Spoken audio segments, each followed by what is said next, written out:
Assalamualaikum warahmatullahi wabarakatuh. Saya Suharia Rasyal Putri dari Prodi S1 Penjajah Akuntansi dari kelas AK401. Saya mau presentasikan artikel opini opini saya untuk memenuhi UAS Matkul Bahasa Indonesia.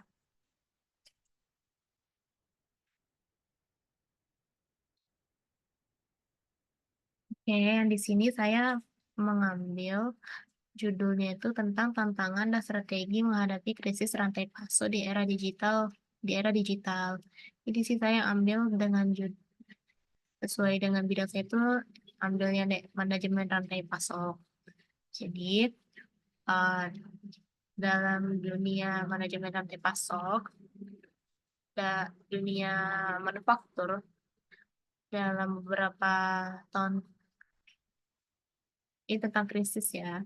Dalam beberapa tahun terakhir, krisis rantai pasok telah menjadi salah satu isu yang paling menonjol, yang paling hype, atau paling miliar banget di dunia manufaktur.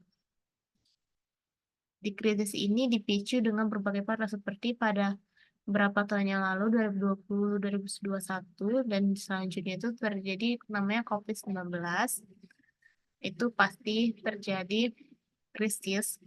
Terus ada ketegangan geopolitik dan perubahan iklim. Perubahan iklim bisa jadi kita pengiriman barang melalui jalur laut atau kapal ya.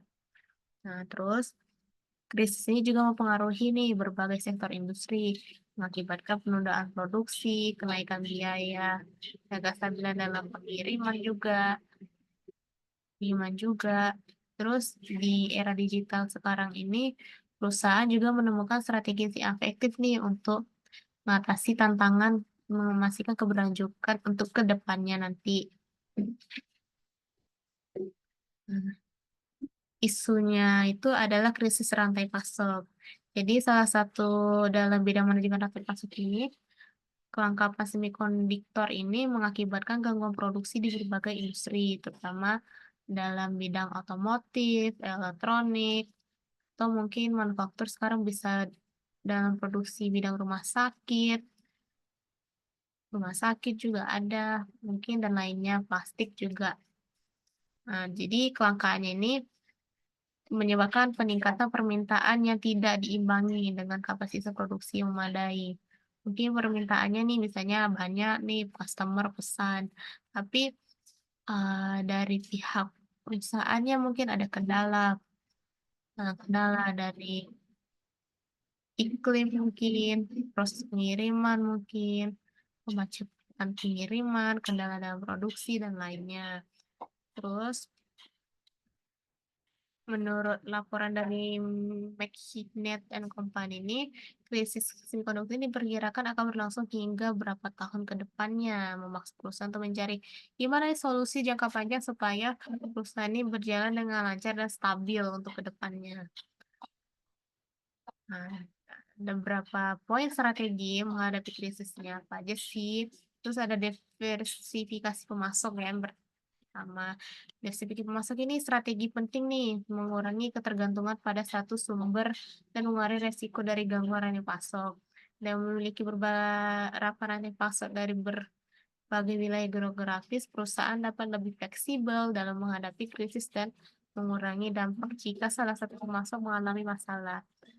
Di sini diversifikasi berarti kayak mencari barang pengganti. Jadi kita tidak hanya harapkan dari barang ini nih itu, jadi kita harus ada penggantinya. Ini kalau bisa jatuh sih mungkin kayak lebih produksi daerah perkebunan atau kelapa sawit ya, mungkin kita bikin produksi minyak, tidak bisa nih pakai kelapa sawit, kita nggak harus bergantung pada kelapa sawit terus, bisa juga kita pakai kelapa kelapa biasa gitu untuk diproduksi. Terus ada penerapan teknologi digital. Jadi sekarang ini tidak tertinggal dengan teknologi digital. Manfaat teknologi digital ini seperti Internet of Things atau bilang IoT atau kecerdasan buatan atau AI dan blockchain dapat meningkatkan visibilitas dan efisiensi rantai pasok.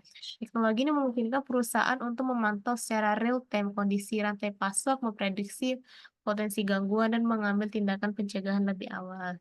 Contohnya, penggunaan AI dalam perencanaan permintaan dan membantu perusahaan merespon perubahan pasar dengan lebih cepat dan akurat. Wah, sekarang masih udah lebih gampang, lebih efisien, mana perusahaan mendeteksi rantai pasokannya menjadi lebih baik. Terus ada kolaborasi dan kemitraan strategis. Membangun kolaborasi dan kemitraan strategis dengan pemasok, distributor, dan pelanggan dapat memperkuat rantai pasok. Melalui kolaborasi perusahaan dapat berbagai informasi, sumber daya, dan mengembangkan solusi bersama untuk mengatasi tantangan rantai pasok. Kemitraan strategis juga dapat membantu perusahaan dalam negosiasi kontrak yang lebih fleksibel dan menguntungkan. Jadi bisa jadi kolaborasi dan kemitraan strategis bisa jadi kita kayak membuka perusahaan anak cabang atau bekerja sama dengan kolaborasi mitra seperti para investasi atau investor dalam membuat suatu produk, membantu dalam satu misalnya nih saya pernah kerja di PT Sapkonya Simano. Jadi ada perusahaan pusatnya namanya Simano, jadi dia mempunyai cabang cabang Sapkonya seperti PT PIS, PT Dewa Citra Gemilang, PT Metal. Jadi mungkin PT Simano kan buat sepeda gitu. Jadi bagiannya terbagi-bagi beberapa departemen, tapi bekerja sama nih dengan Sapko-Sakom dan mitra lainnya. Terus disinilah kerjasama mungkin mereka ada buat bahan mentahannya atau bahan sepedanya atau gimana. Jadi kayak bekerja sama kolaborasi itu kayak bekerja dengan siapa buat bahan mentahannya, buat ini ya, buat itu. Jadi kayak dijadikan satu gitu dalam kerjasama yang bagus. Terus ada manajemen, terus yang terakhir itu ada manajemen skill yang proaktif. Manajemen skill yang proaktif itu adalah kunci untuk menghadapi krisis sampai pasok. Perusahaan harus memiliki rencana kontingensi dan yang komprehensif dan melakukan penilaian resiko secara berkala. Dengan demikian, perusahaan dapat mengidentifikasikan potensi risiko lebih awal dan mengembangkan strategi mitigasi efektif. Jadi, perusahaan rantai pasokan tidak terhindar dengan namanya risiko. Pasti risiko itu pasti ada aja dalam manufaktur. Jadi, perusahaan juga harus tanggap juga bagaimana supaya tidak terjadi dengan risiko tersebut. Jadi kesimpulan yang diambil, sisa rantai pasokan tuh tantangannya kompleks dan dinamis. Pasti itu dalam dunia manufaktur ya. Terus membutuhkan strategi yang inovatif dan adaptif dengan diversifikasi pemasok, penerapan teknologi digital, kolaborasi atau kerjasama, dan manajemen risiko itu orang yang proaktif gitu, harus cepat gitu. Perusahaan juga dapat lebih siap menghadapi krisis ke depannya dan memastikan keberlanjutan operasional mereka. Melalui pendekatan yang tepat, tantangan dalam evaluasi juga dapat diatasi dengan dijadikan peluang untuk perbaikan dan inovasi.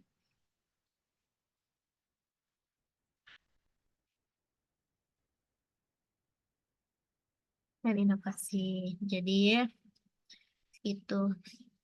Jadi menurut saya walaupun saya di bidang akuntansi, saya mengambil manajemen rantai pasok karena berhubungan dengan akuntansi ya. Jadi eh, ada kerjasama dan rantai pasok ini juga ada pengalaman di bidang saya kayak ada berhubungan gitu. Jadi itu sekian dari presentasi saya, dari opini saya dalam artikel yang judul tadi. Sekian. Kalau kurang lebihnya mohon maaf. Wassalamualaikum warahmatullahi wabarakatuh.